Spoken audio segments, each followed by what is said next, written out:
ওর রাজলাতু মিনান নিসায়ে, পুরুষের বেশধারী নারী, যারা পুরুষের জুতা স্যান্ডেল পরে, যারা পুরুষের শার্ট প্যান্ট পরে, যারা পুরুষের পোশাক পরে, তারা জান্নাতে যাবে না।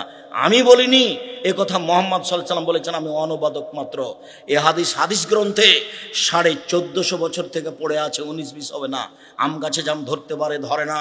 অমাবস্যার রাতে চাঁদ উঠতে পারে, উঠে না। সুয়ের ছিদ্র দিয়ে লাঙ্গলের ফল ঢুকতে পারে, ঢোকে না।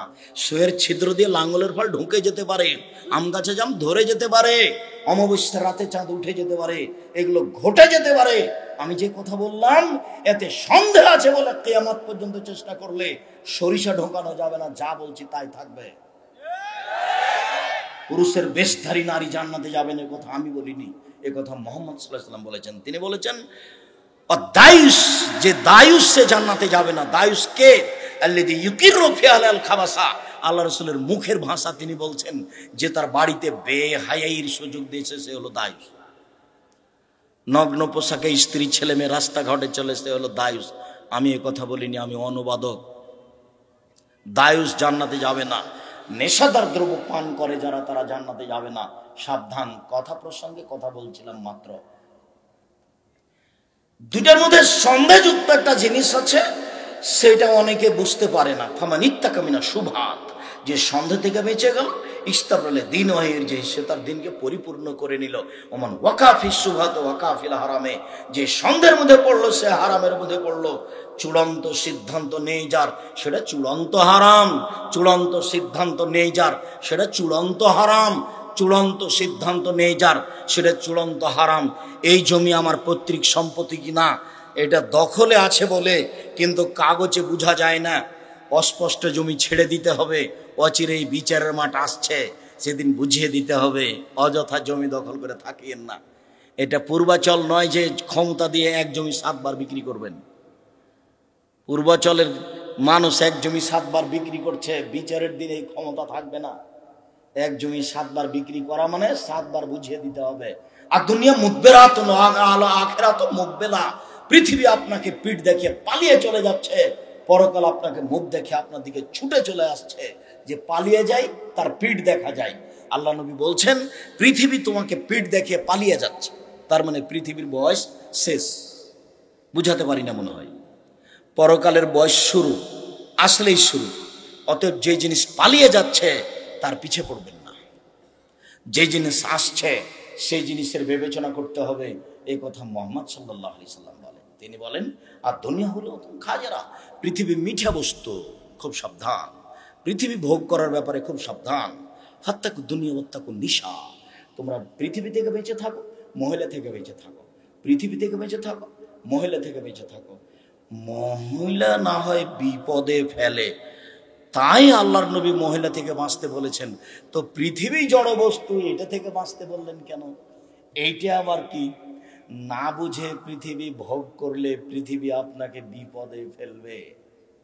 সাথে সাথে আপনি যা কিছু করছেন এবং বলছেন, পৃথিবী আধুনিক অত্যাধুনিক যন্ত্র সব ধরে রাখছে। ইয়াউমাইদিন তুহাদ্দিসু আখবারাহা, বিচারের মাঠে top top top top top top করে পৃথিবী কথা বলবে। কোথায় ভাবির সাথে কথা বলছেন সেটা কথা বলবে।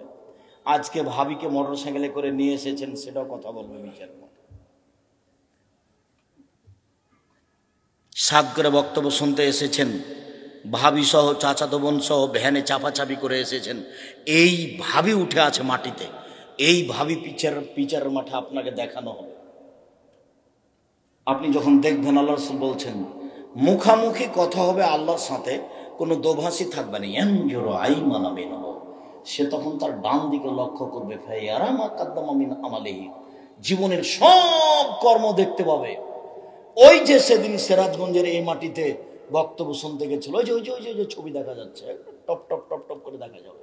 ফায়ানজুরু আসমা মিনহু, বাম দিকে লক্ষ্য করবে। ফায়ারা মা কাদ্দামা মিন আমালিহি, সব কর্মকে দেখতে পাবে, জীবনে যা করেছে।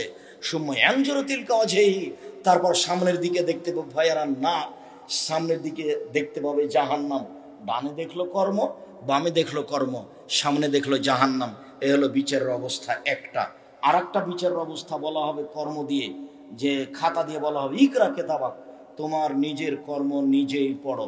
তখন আপনি বলবেন, পড়বেন আর বলবেন মালি হাদাল কিতাব লা ইগাদিরু সাগীরাতান ওয়ালা কাবীরা, কি আশ্চর্য ধরনের বই, জীবনের ছোট কথাও লেখা আছে, বড় কথাও লেখা আছে, কোনো অসুবিধা হবে না আরবি পড়তেও বুঝতে।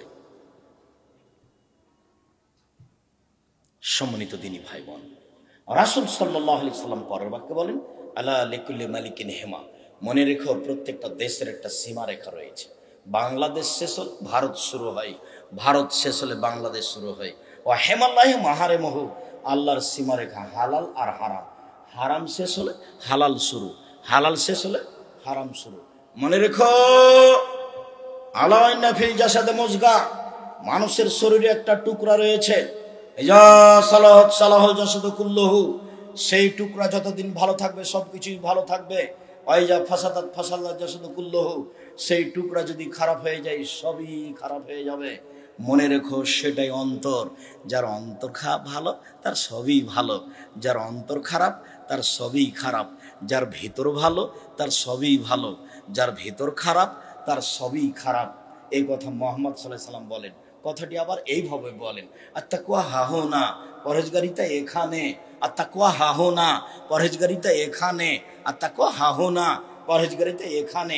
ওয়াইশরে বেদিল সাদরিহি, হা দিয়ে বুকের দিকে ইশারা করে দেখাচ্ছিলেন আল্লাহ নবী, পৃথিবীর মানুষ মনে রেখো পরহেজগারিতা এখানে। তিনি বললেন যে লাকসা আলাইকুম আল ফাকরা, আমার উম্মত দরিদ্র গরিব হয়ে যাবে এ ভয় আমি করি না, আমার উম্মত নিঃস্ব হয়ে যাবে এ ভয় আমি করি না, কিন্তু ভয় করি বসে তা তালাইকুম দুনিয়া কামা বসে তা মানকানা কাবলাকুম, পৃথিবী তোমাদের সামনে তুলে ধরা হবে, দেখবা খালি উপার্জন আর উপার্জন, পয়সা আর পয়সা, প্রযুক্তি আর প্রযুক্তি, না বুঝে প্রযুক্তির পিছনে লেগে কোটি টাকা ইনকাম করবে, পৃথিবী তোকে ধ্বংস করে দিবে। এরকম উপার্জন করিও না। সম্মানিত দিনী ভাই বোন, এর অর্থ এই নয় যে নিঃস্ব হতে হবে, এর অর্থ এই নয় যে নিঃস্ব হতে হবে, বৈত্যশালী জমিদার হতে হবে এ কথাই ঠিক, বেশি পয়সা উপার্জন করতে হবে এ কথাই ঠিক। আল্লাহ রাসূল বলছেন, বুখারী মুসলিমের হাদিস, তোমরা ছেলে মেয়েকে ছেড়ে যায় না এইভাবে যে মানুষের কাছে হাত পাতবে, ছেলেদেরকে সবল করে ছেড়ে দেওয়ার চেষ্টা করবে। রাসূল সাল্লাল্লাহু আলাইহি ওয়াসাল্লাম যেদিন তাবুকের যুদ্ধে বের হয়েছিলেন সেই দিন 600 কিলোমিটার পথ তাকে যেতে হবে। খেজুর পেকে এসেছে মাত্র, বাড়িতে কারো টাকা পয়সা নেই, নিরুপায় চিন্তা ভাবনা করছেন কি করা যায়, টাকা ছাড়া যাওয়াও যাবে না। তিনি বললেন কে কি করতে পারো? উমর বললেন সুযোগ একটা এসেছে, আবু বকর সিদ্দিক রাদিয়াল্লাহু তাআলা আনহুকে পরাজয় করতে হবে। আবু দাউদের সহিহ হাদিস, তিনি বললেন আমার অর্থ সম্পদ যা আছে তার অর্ধেক দিলাম। মনে মনে ভাবলেন যে আবু বকর এরকমটা পারবেন না। আবু বকর আপনি কি করবেন? তখন আবু বকর সিদ্দিক বললেন শোনেন, আপনাকে আর আল্লাহকে বাড়িতে রেখে যা আছে সবই দিলাম। তখন ওমর রাদিয়াল্লাহু আনহু বললেন আজ যখন পারিনি জীবনে আর কোনোদিন তাকে পারবো না, যা তিনি দিয়েছেন তাতে ভ্যান ভাড়া হবে না, তবে তিনি যা বলেছেন সেই বাক্য ডেঙ্গিয়ে পৃথিবীর কোনো মানুষ আর আগে যেতে পারবে না, সব পথ বন্ধ করে দিয়েছেন। এবার কার টাকায় কাজ হচ্ছে দেখেন। উসমান, জি তুমি কি করতে চাও? আল্লাহর নবী, তাবুকের যুদ্ধে যত মানুষ যাবে তার অর্ধেকের যাতায়াত খরচ খাওয়া খরচ আমি দিব। 30,000 মানুষ ছিল, 15,000 মানুষকে 3 মাসের খাওয়া খরচ দিলেন, আর 15,000 মানুষকে একটা করে উট দিলেন, তার নাম যাতায়াত এবং খাওয়া খরচ। সেই সময়ে তিনি সৌদি আরবে সবচেয়ে বড় ব্যবসায়ী ছিলেন, উট তার সবচেয়ে বেশি ছিল, তিনি ছিলেন বড় ব্যবসায়ী, তার নাম ধনী। এখন যদি কোনো বিত্তশালীকে সরকারকে বলা হয় যে 15,000 মানুষকে আপনি 3 মাস খেতে দেন, তাহলে রাজি হবে না, তার নাম ধনী। মনে রাখবেন, রাজশাহী চাঁপাই নবাবগঞ্জের মানুষ মতো মানুষ হবেন না। কেন আব্দুর রাজ্জাক সাহেব এই কথা বললেন? তারা বাড়ির বাইরে যায় না, বিদেশে যাবে না, বাড়ি ঘর ছেড়ে যাবে না, ছেলে মেয়েকে ছেড়ে যাবে না, আর কি তারা ব্যবসা করবে না, কি করবে? তারা চাকরি করবে। চাকরি করে কি হবে? বলে যা বেতন পেয়েছে তা 25 দিনে শেষ হবে, তা 5 দিন কি করবে? ধার কর্জ করে যাবে। আবার যখন বেতন পাবে তখন দিতে দিতে আবার শেষ হয়ে যাবে, আবার 25, আবার 25। তো ও নিজের উপকার করবে না, বাপ মায়ের করবে না, জাতির করবে না, জনগণের করবে? কিছুই করতে পারবে না। জাতির উপকার করতে হলে রাসূল সাল্লাল্লাহু আলাইহি ওয়াসাল্লামের কথা গ্রহণ করতে হবে। আল্লাহ রাসূল চাষ করা কাজটাকে পছন্দ করেননি, তবে জায়েজ বলেছেন। জমি চাষ করলে অন্তর শক্ত হয়ে যায়। আবার ব্যবসার ব্যাপারে বলছেন কেমন কথা দেখেন, আত-তাজিরা সাদিকাল আমিন ইয়াকুনু ইয়াউমাল কিয়ামা মা শুহাদা ওয়া সিদ্দিকুল আম্বিয়া। যারা সত্যবাদী বিশ্বস্ত ব্যবসায়ী তারা বিচারের মাঠে নবীগণের সাথে থাকবেন। কি হলো এটা? আবার বলছেন আর তিজারাত মাল কিদওয়াল হালাফ, ব্যবসাতে মিথ্যা কথা চলে আসে, কসম চলে আসে। ফশুবহু বিসাদকা, তোমরা দান করে এটা পরিশোধ করে দাও, ঠিক করে দাও। কোনো কারণে মিথ্যা কথা চলে আসতেও পারে, কসম চলে আসতেও পারে।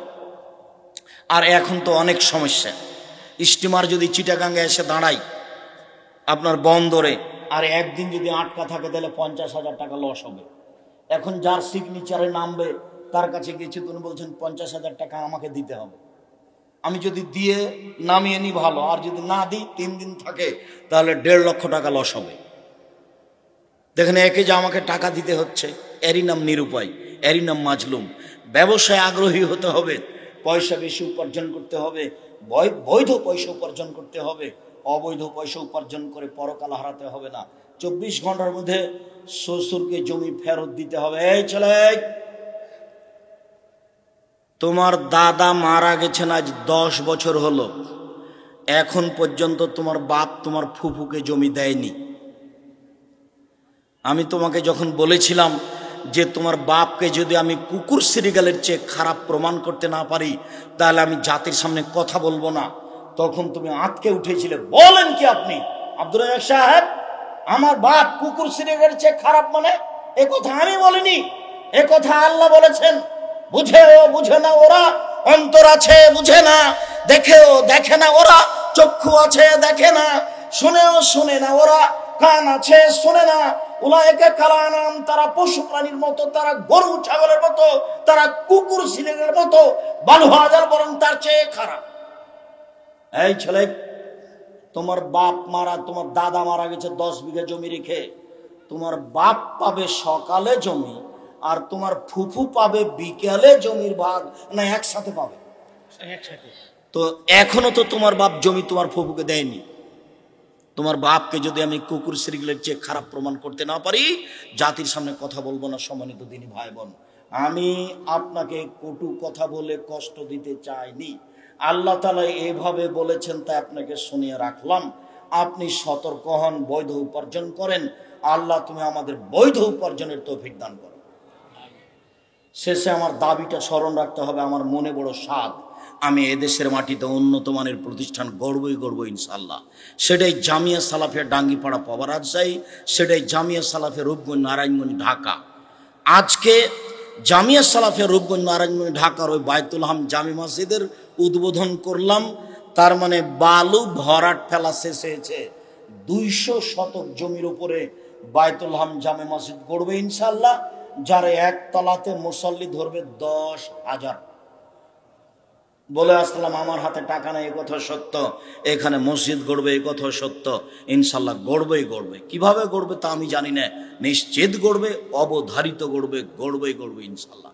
2013 সালের 24 আগস্ট রোজ মঙ্গলবার আমি জামিয়া সালাফিয়া হাঁটাবো, বীর হাঁটাবো রূপগঞ্জ নারায়ণগঞ্জ ঢাকা। 300 ফুট রাস্তার মাথায় পূর্বাচলের মাটিতে বলেছিলাম আমার হাতে টাকা নেই, এ কথা সত্য। এখানে প্রতিষ্ঠান গড়বে, এ কথা সত্য। ইনশাল্লাহ গড়বেই গড়বে। এখন প্রতিষ্ঠানটি প্রায় 50 বিঘা জমির উপর অবস্থান করে। 2 প্রতিষ্ঠানে প্রায় 3 হাজার ছেলে মেয়ে পড়াশোনা করে, সব ভিন্ন ভিন্ন।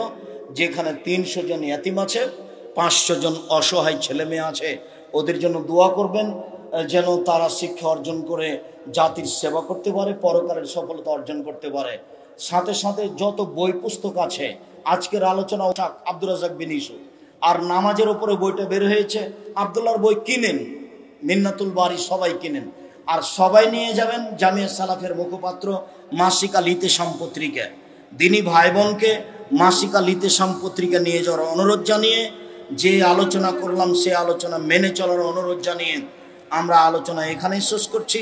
কিছু জিজ্ঞাসা, এগুলো কি জিজ্ঞাসার উত্তর দেওয়া হচ্ছে? জিজ্ঞাসা অনেক সময় কটু কথা আছে।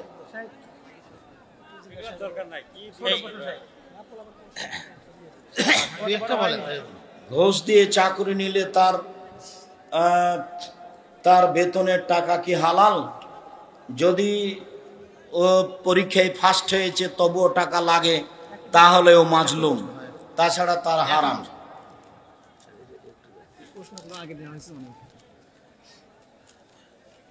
সাদা স্রাব কি অজু ভাঙে? জি না, সাদা স্রাব অজু ভাঙে না।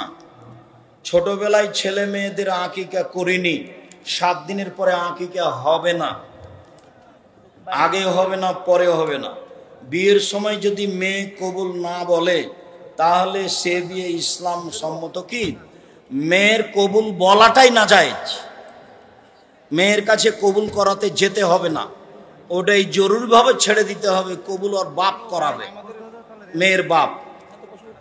বিশেষ কোনো রোগের কারণে জরায়ুর নাড়ি কেটে ফেলা যাবে কি? সেটা চিকিৎসকের ব্যাপার, কেটে ফেলতে পারে, নিতেও পারে। অনেক সালাফি আলেম বলেন বুকে হাত বাঁধার হাদিস জয়ীফ না, বুকে হাত বাঁধারই হাদিস সহি, নাভির নিচে হাত বাঁধার হাদিস জয়ীফ। আমি দাড়ি রাখতে চাই কিন্তু স্ত্রীর নিষেধ। নোংরা কথা বলো কেন? আমাদের গ্রামে মহিলারা ঈদের সালাত বাড়িতে জামাতে পড়িয়ে খুতবা দেয়। জি না, মেয়েদেরকে ঈদের মাঠে যেতে হবে, জরুরি বাধ্য। জুমা মসজিদে মহিলারা ঈদের সালাত আদায় করবে, এটা বিদাত। এরকম প্রথা রাসূলের যুগে ছিল না। রব্বানা লাকাল হামদ জোরে পড়া যাবে কি? যায়, তবে ধীরে পড়া উত্তম। বেকায়দায় পড়ে সুদখোরের বাড়ি দাওয়াত খাওয়া যাবে কি? নিরুপায় হয়ে খাবেন, স্বইচ্ছায় নয়। অজু শেষে ঘাড় মাসা করা বিদাত। অনেকেই বলে আপনি আগে যুব সংঘ দলে ছিলেন, ভুল বলেছে, তওবা করতে হবে। পরহেজগার হওয়ার জন্য কি কি আমল করব? 5 ওয়াক্ত সালাত আদায় করেন, কোরআন তেলাওয়াত করেন, হালাল রুজি খান, আর দুজন যেখানে বসে আছে ওখানে বসবেন না। ওখানে আর একজনের বদনাম হচ্ছে, পরকাল হারাবে। আড্ডা পিটবেন না। দল বেঁধে কবরস্থানে যাওয়া, জিয়ারত করা বিদাত। একাই যাবে, এই ছেলে। সালাতুত তাসবিহ পড়া যাবে কি? হাদিস সহিহ নয়। তাহাজ্জুদ পড়েন, তাহাজ্জুদ। সাব্বিহিসমা রাব্বিকাল আলার জবাবে সুবহান রাব্বিয়াল আলা সবাই জোরে বলবে, জিনা চুপে চুপে। সূরা 3-এর শেষে বালাওয়ার যে বলা যাবে না, সূরা 3-এর উত্তর দেওয়া যাবে না। সূরা আলার যাবে, সূরা গাসিয়ার যাবে। অনেকে বলে দাড়ি রাখা তেমন গুরুত্ব নেই, কিছু বলুন। দাড়ি রাখা জরুরি, ফরজ। গুরুত্ব নেই কথা বললে কাবিরা গুনাহ হবে। জর্দা, গুল, বিড়ি, সিগারেট খেলে 40 দিন সালাত কবুল হবে না, এটাই ঠিক, এ কথাই ঠিক। মহিলাদের কাফনের কাপড় 5টি কি? জি না, 3টি। 5টির হাদিস ঠিক নেই। দলিলবিহীন জায়গায় মসজিদ স্থাপন করা যাবে কি? দলিলবিহীন মানে যে কোনো জায়গায় মসজিদ নির্মাণ করা যায়, তবে ওয়াকফ না হলে ওই মসজিদ বন্ধ করতে হবে, ওয়াকফ করার জন্য বলতে হবে। সরকারি জমিতে যদি মসজিদ নির্মাণ হয় তাহলে একটা ডিসিওসি বরাবর একটা দরখাস্ত, অনুমোদন থাকা ভালো। ব্যাংকে চাকরি হালাল হবে কি? জি না। ব্যাংকে টাকা জমিয়ে রেখে ইবাদত কবুল হবে কি? নিরুপায়ী হয় ব্যাংকে টাকা রাখতে পারে, যা লাভ আসবে সেগুলো অসহায় পুরুষ নারীকে দিয়ে দিবে। যারা ধান, গম, গরু, উট এগুলোর ওসর বা জাকাত আদায় করে না, তার হুকুম কি? তার ইবাদত কবুল হবে না। লুঙ্গি, শাড়ি দিয়ে জাকাত দেওয়া যাবে কি? জি না। জাকাত টাকায় হস্তান্তর করতে হবে, জাকাত পরিবর্তন করে কাপড়, লুঙ্গি বিতরণ করা যাবে না। কেননা জাকাতের টাকাটা যেটা, ওই টাকার মালিক উনি নন। জাকাতের ওই টাকাটার মালিক হলো ফকির মিসকিন। অতএব যে জিনিসটার মালিক তিনি নন, সেই জিনিসটার উপরে তিনি ক্ষমতা খাটাতে পারেন না। উনি টাকাটা দিয়ে যদি কাপড় কিনেন তাহলে আর একজনের টাকার উপরে উনি ক্ষমতা খাটালেন। মনে হয় কথা বুঝাতে পারিনি।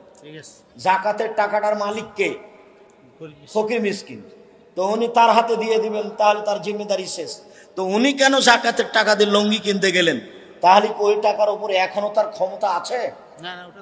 নেই। আপনি একদিন আমাদের কেন্দ্রীয় মসজিদে খুতবা দিবেন, সময় হওয়া কঠিন আছে। আজকে আপনাদের মেহমানের অনুরোধে তার আর একজনের মাধ্যম দিয়ে চলে এসে আমি এখানে আসা পর্যন্ত ওনাকে খুঁজছিলাম যে ইনিকে, যার মাধ্যমে চলে আসলাম। বেনামাজির জানাজা হবে কি? নামাজ যদি অস্বীকার করে থাকে তাহলে হবে না, আর যদি শয়তানি করে পড়ে না, তার জানাজা করতে হবে। মৃত ব্যক্তির খানার অনুষ্ঠান হারাম, 40 দিনে হোক 4 দিনে হোক। যেটা মৃত ব্যক্তির নামে খাদ্য দিয়েছেন ওটা তো ময়লা, মানুষের ময়লা, ওটা সাদাকা। তা আপনি বা খাবেন কেমন করে? আর আপনার বাপের বন্ধু মানুষ এসেছে গাড়ি নিয়ে, ও খাবে কি করে? এটা মানুষের ময়লা। আল্লাহ রাসূল এই হোসেন একটা জাকাতের খেজুর মুখে দিয়েছিলেন। আল্লাহ নবী লাফতে উঠে মুখের ভিতরে আঙ্গুল ঢোকে খেজুরটা বের করে বলেছিলেন, আমার সারতা, এই তুমি বুঝো না সাদকা হচ্ছে মানুষের ময়লা? আমি খাই না, আমার বংশ খায় না, আমার বাড়িতে যে কাজ করে সেও খায় না, তাদের উপর হারাম। কাজে ওইভাবে মরা মানুষের অনুষ্ঠান করা হারাম। হানাবি কিছু ভাই বলে আহলে হাদিস ইংরেজদের থেকে এসেছে, এটা অপবাদ। তাকে জবাব দিতে হবে বিচারের মাঠে এবং দুনিয়াতেও। অত্র মসজিদে জুমার আজান দুটি, একটি দিতে হবে, দুটি নয়।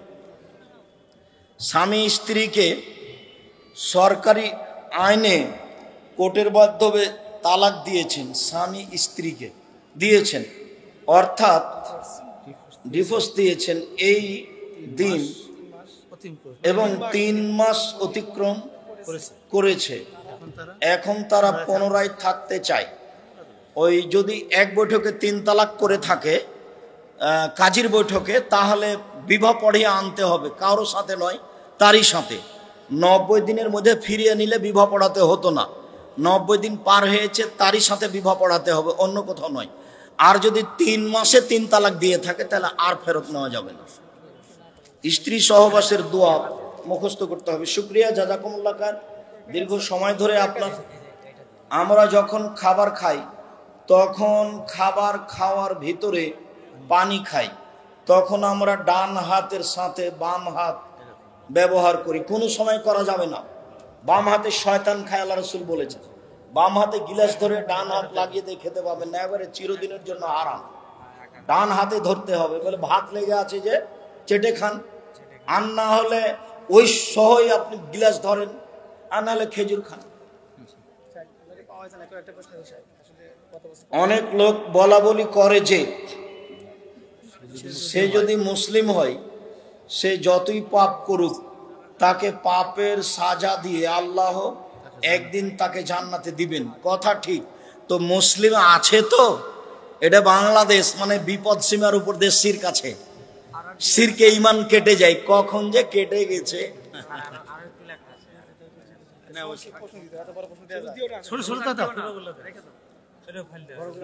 বুকে হাত বাঁধা।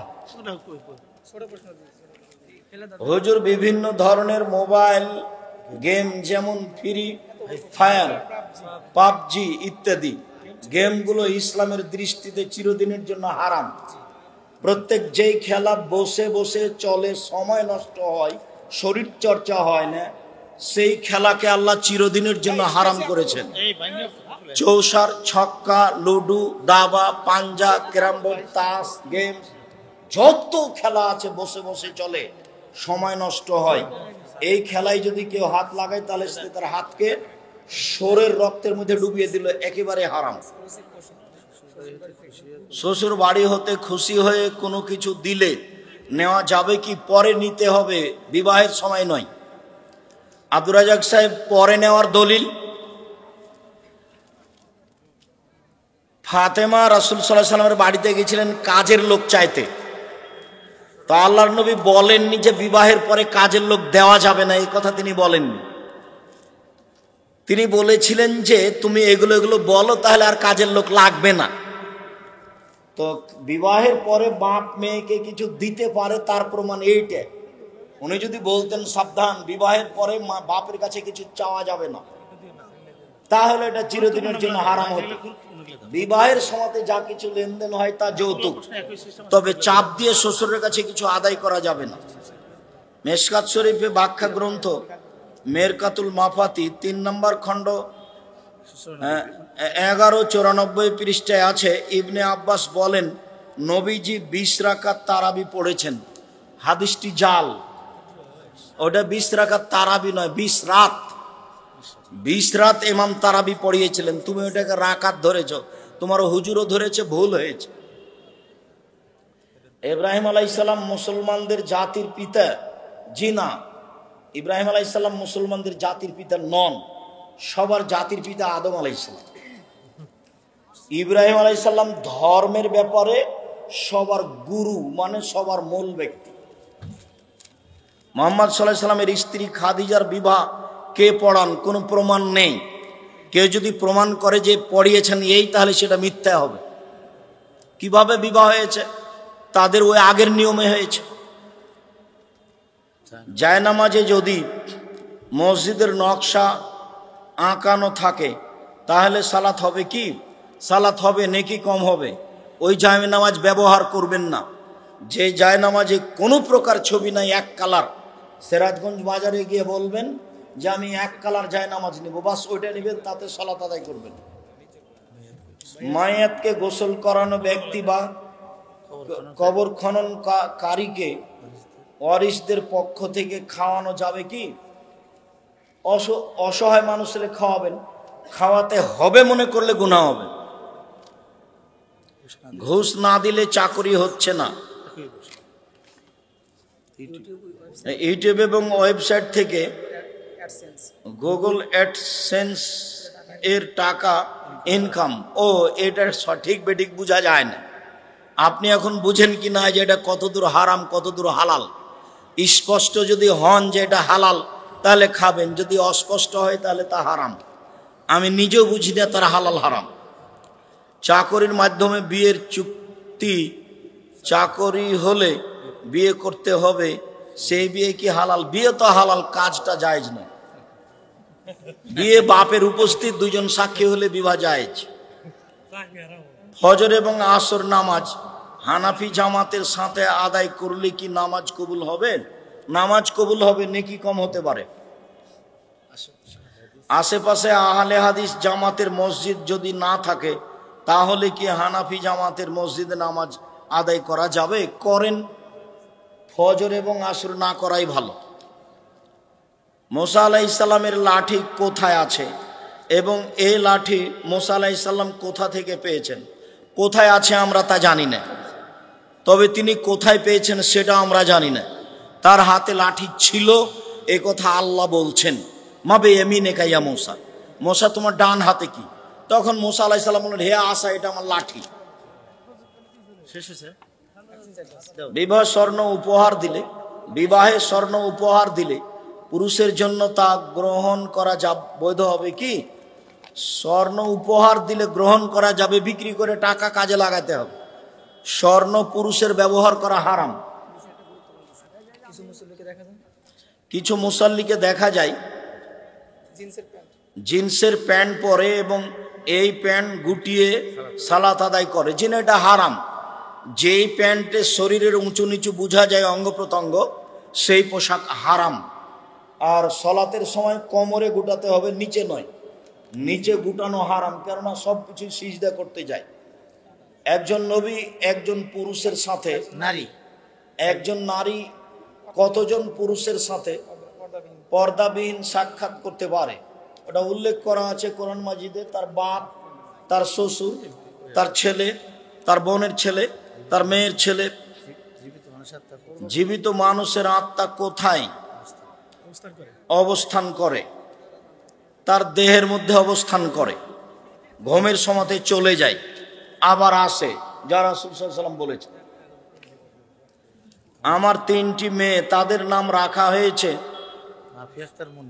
মাফিয়া আক্তার মুন্নি, মার্জিয়া আক্তার মায়া, মনিরা বিনতে মুক্তার, এই নামগুলো রাখা যাবে। ঠিক আছে কিনা? মনিরা, শুধু মনিরা, মনিরা বিনতে মুক্তার, ঠিক আছে। মার্জিয়া বিনতে আক্তার মায়া, ও আক্তার মায়া লাগবে না, শুধু মার্জিয়া। আছে। আক্তার মায়া এগুলো ছেড়ে দিতে হবে। মাফিয়া, মাফিয়া, এটাও একটা। মাফিয়া, আফিয়া হয় মাফিয়ার চেয়ে, আফিফা। বিবাহের মহারানা হিসাবে কোনো নারী যদি বিবাহের পর স্বামীর সাথে হজে যেতে ইচ্ছা করে তবে তা মহারানা হিসাবে গ্রহণযোগ্য হবে কি? স্বামী স্ত্রীর চুক্তিতে যদি হয়তো হবে, তোমাকে হজে নিয়ে যাব, তোমার সাথে যে মোহর ছিল সেটা আমি এরই মধ্যে পরিশোধ করে দিলাম, তো স্বামী যে স্ত্রী যদি রাজি থাকা হবে, ছাড়ো। শুক্রিয়া, জাযাকুমুল্লাহ খাইর। আল্লাহ আমাদের যারা মারা গেছে তুমি তাদের কবরের শাস্তি মাফ করো, আমরা যারা অসুস্থ তুমি তাদের আরোগ্য দান করো, আমরা যারা বেঁচে আছি তুমি তাদেরকে তোমার রাসূলের পদ্ধতি অনুযায়ী চলার তৌফিক দান করো। আজকের যে আলোচনা সে আলোচনা মেনে চলার তৌফিক দান করো। তোমার দরবারে এই জোরালো দাবি ও দাওয়া দোয়া রেখে আজকের সংক্ষিপ্ত আলোচনা এখানে শেষ করলাম। সুবহানাকা আল্লাহুম্মা ওয়া বিহামদিকা আশহাদু আল্লা ইলাহা ইল্লা আনতা আস্তাগফিরুকা ওয়া আতুবু ইলাইক। আসসালামু আলাইকুম ওয়া রাহমাতুল্লাহ। অবশ্যই কেউ মাসিক আলিতে